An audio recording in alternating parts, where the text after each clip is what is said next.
Stand and raise your right hand.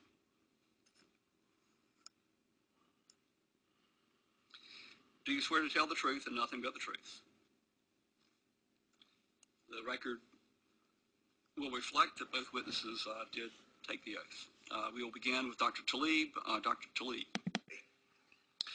There are, of course, a lot of variations around VAR. For me, they're equally defective. 13 years ago, I wrote that the VAR encourages misdirected people to take risks with shareholders and ultimately taxpayers' money. That is regular people's money. I've been since begging for suspension of this measurement of tail risks. We just don't understand tail events. Let's find what risks we can measure, and these are the risks that we should be taking. I wrote that I'd be on the witness stand 13 years ago, and today I'm here. The banking system lost so far more than $4.3 trillion. That's more than they ever made in the history of banking on tail risks, measurement of rare events. But this shouldn't have happened.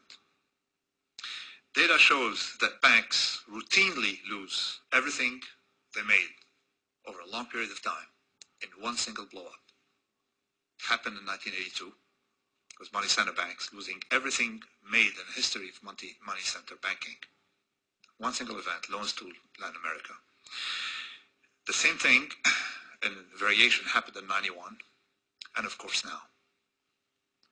And every time society bails them out. Bank risk takers retain their bonuses. They say, oh, one fluke, all right? And they restart the game.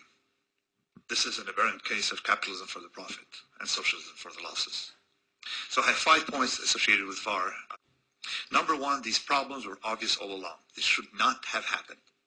We knew about the defects of the VAR when it was introduced. A lot of traders, a lot of my friends, everyone, I'm not the only person ranting against VAR. A lot of people were ranting against it before. Nobody heard this. Regulators did not listen to anyone who knew what was going on. Point number two, VAR is ineffective. I guess I don't need more evidence than the recent events to convince you, right? Point number three, and that to me is crucial. You have a graph that shows you the performance profile of someone making steady earnings for a long time, then losing back everything. You can see from that graph, figure 1 on page 4, that this is a strategy that's pretty much pursued by the majority of people on Wall Street, by banks. They make steady income for a long time, and when they blow up, they say, well, you know, it was unexpected. It was a black swan. I wrote a book called The Black Swan. Unfortunately, they used my book backwards, right? And it was unexpected, highly unexpected. They keep their bonuses. They go on vacation. And here you have a regular person working very hard, a taxpayer, okay, a taxi driver, a post office worker, paying taxes to subsidize retrospectively, all right, bonuses made. For example, a former government official made $120 million of bonuses at Citibank. He keeps his bonuses. We retrospectively are paying for them. That I said 13 years ago, and it keeps happening, and now we're still in the same situation. So, number 4, and that's another crucial point. VAR has side effects. It is not neutral. You give someone a number, it has been shown, and shown repeatedly, if you give someone a number, he will act on that number, even if you tell him that that number is random. We humans cannot be trusted with numbers. If nothing is a lot better if it doesn't work. And this is my central point of side effects of numerical precision given to people who do not need it. Number 5, VAR-style quantitative risk management was behind leverage.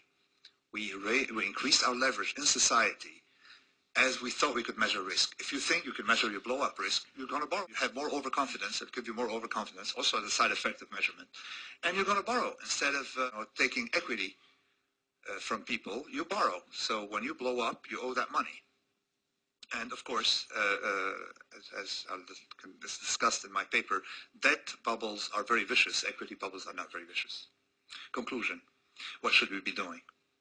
Well, regulators should understand that finance is a complex system.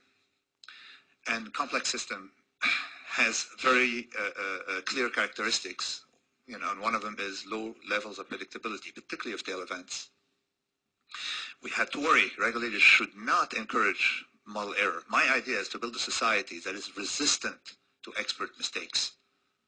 Regulators, with Basel II, increased the dependence of society on expert mistakes. And with other things, of course, the value at risk, these AAA, you want to build a society that can sustain shocks, because we're moving more and more into a world that delivers very large-scale random variables. But we know exactly how they affect us. So the job of regulators should be to lower the impact of model error. And this is reminiscent of medicine. The side effects. Well, we should be doing the same thing in economic life. Thank you very much for listening to me. Thanks. Thank you, Dr. Taleb. Can develop models that will be unfailingly reliable. Dr. Taleb? This is my life story. Right. Okay. Dr. Bookstaber and I share a lot of opinions, like on things like gaming, like the number is going to be gamed on the interaction between model and participants. However, there's two things or three things I heavily disagree with. And the first one is he said that we can use different distribution to model tail events. Well, that's the story of my life. This is why I provided this paper, forthcoming, in which I look at 20 million pieces of data, every single economic variable I could find, and try to see if there's regularity in the data helping you predict itself outside that sample in which it was derived. Unfortunately, it's impossible. And that's my first argument, is the more remote the event, the less we can predict it. And that's my first point. And the second one is we know which variables are more unpredictable than others, and it's very easy to protect against that. And the third one is that I agree with Dr. Bookstaber. If I were an omnipotent person seeing all the leverage and everything in the system and equipped with heavy equations, I could probably figure out. However, this is a Soviet-style thinking, that someone, some regulators, some unit can out there see what's going on and be able to model. Because unfortunately, when we model in complex system, we have nonlinearities. Even if I give you all the data and you miss something by $1 million, your probabilities, right, would change markedly. So, and I'll get to you, Dr. Bookstaber, but your solution then, is it just higher liquidity requirements? No, I was a trader in the 80s. When I started being traded in the 80s, there were some products we could really risk manage on a napkin. Right. Options, instruments, future, all these we could risk manage on a napkin. Once we started having these toxic products, that to me, the sole purpose of these products is to create bonuses, like complex derivatives. I was a complex derivatives trader. I have a textbook on complex derivatives, okay? So, and I tell you, these products, okay, can hide massive amount of tail risks. They're not needed for anyone. A lot of these products should not be there. So if you eliminate some of the products, some of the exposure, it would not change anything to economic life, and it would make things a lot more measurable. So my solution is to ban some product that have a toxic exposure to tail events.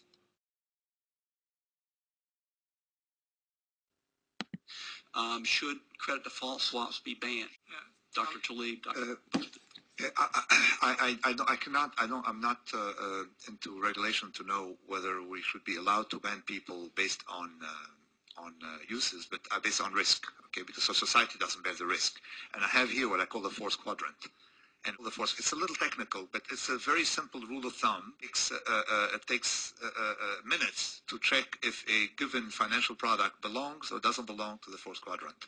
In other words, does it have any explosive toxic effects on either the user or the issuer, or both quadrant? These are the exposures we should not just compute, not eliminate. And there are a lot of things we can measure. I mean, I may agree with Dr. Bookstaber's VAR may work for some products, and we know which ones. but not for these products that have open-ended toxic geometric, what I call geometric, in other words, escalating payoffs. Dr. Tabor.